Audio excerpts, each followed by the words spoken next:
Welcome to episode 11 of the Animorphs read-along broadcast. Today we are talking about book 10, The Android. So at the beginning of this book, Jake and Marco sneak into a concert as dogs, and while they're there, they run into this kid, Eric King, who Marco sort of vaguely knows because he remembers that he was at his mom's funeral.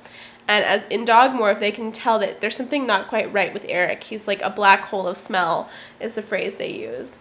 So throughout the book, they investigate Eric, and they eventually discover that he is an android.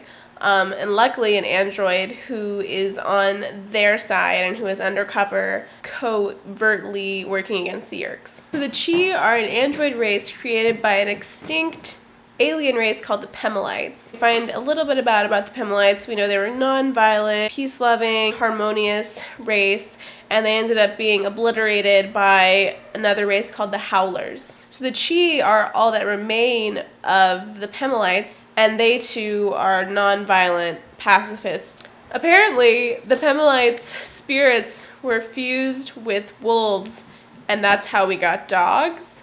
So the Chee basically consider dogs to be sacred and almost worship them. The non-violence of the Chee is coded into their programming, and Eric wants to join the fight. He knows how strong he is and how powerful of a weapon he could be. So he wants to alter his programming so that he could physically fight the Yeerks. One of the big questions that this book asks is what is the value of non-violence, and is there even a place for non-violence in the time of war?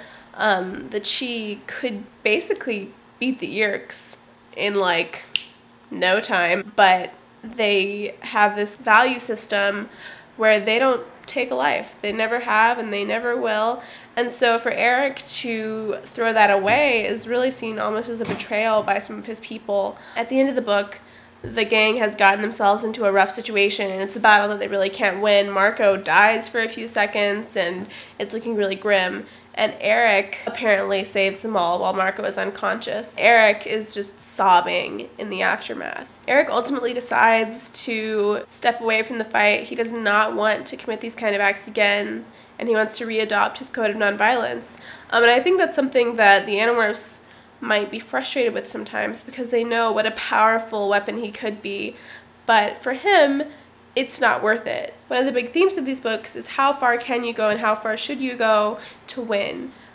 Is there a line that you can't cross? And for Eric, he decides that this is a line that he cannot cross. Marco almost dies a bunch of times in this book, and 3 of them are just at the hands of animals. I feel like Applegate is constantly reminding us how dangerous nature is in itself. He gets eaten by a bird when he's a spider, almost gets attacked by a peregrine falcon when he's an osprey, and then whenever he's a spider again, they all get chased by this big rat or mouse, I can't remember. They almost die at the hands of the Yeerks just as often as they almost die at the hands of other animals.